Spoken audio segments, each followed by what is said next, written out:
Hello CBSE students. आज मैं आपके लिए वीडियो लेके आया हूँ जिसमें सीबीएसई ने इस साल बहुत ज़्यादा नोटिफिकेशन जारी करी, जिसमें सभी बच्चों को इनके बारे में पता होना चाहिए।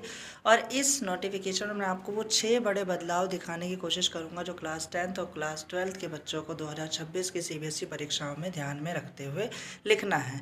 जिसमें से सबसे ज़्यादा जो बड़ी नोटिफिकेशन है वो साइंस और सोशल साइंस के सब्जेक्ट्स को लेके बताया जा रहा है, जिसमें आपको सेक्शन वाइज साइंस में 3 सेक्शन देखने को मिलेंगे। पहला बायोलॉजी, दूसरा केमिस्ट्री और तीसरा फिजिक्स के सेक्शन देखने को मिलेंगे। और वहीं पे आपको सोशल साइंस के जो पेपर्स होंगे उसमें आपको देखने को मिलेगा पहला हिस्ट्री का, ज्योग्राफी का, फिर आपको से पॉलिटिक्स का देखने को मिलेगा, सिविक्स का, और फिर लास्ट में आपको इकोनॉमिक्स का देखने को मिलेगा। जिसमें बता रहे जैसा पेपर जिस सेक्शन में होके आ रहा है आप उसमें से कोई सा भी सेक्शन पहले अटैम्प्ट करिए, लेकिन पहले जो भी सेक्शन आप अटैम्प्ट कर रहे हो उस पूरे सेक्शन के आप सारे क्वेश्चंस को एक साथ लिखने की कोशिश करिए।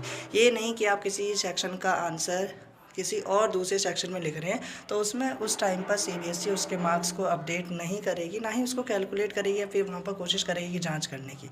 तो इन सब चीज़ों का ध्यान रखना है उन सभी बच्चों को जो धीरे धीरे क्या कर रहे हैं, अपनी बोर्ड की परीक्षाएँ कर रहे हैं, लेकिन परीक्षाओं की तैयारी कर रहे हैं और आगे जाके उसमें कोई गलतियाँ नहीं करना चाहते। और दूसरा क्लास 12th और 10th दोनों के लिए है, जो कि ध्यान में रखेंगे कि वो लोग जब भी आपका एग्ज़ाम दे रहे हैं तो उस एग्ज़ाम में देने से उनके 2 बार बड़े बोर्ड परीक्षाएँ होंगी और उसमें 6-7 जो भी इनकी बदलाव है, इन बदलावों को आपको ध्यान में रखते हुए अपनी परीक्षाओं की सही से तैयारी करनी है और फिर आप परीक्षा में ये सारी चीज़ें गलतियाँ ना करें, मैं यही आशा करूँगा। बाकी बेस्ट ऑफ लक आपको अपने सीबीएसई 2026 की परीक्षाओं के लिए। Best of luck.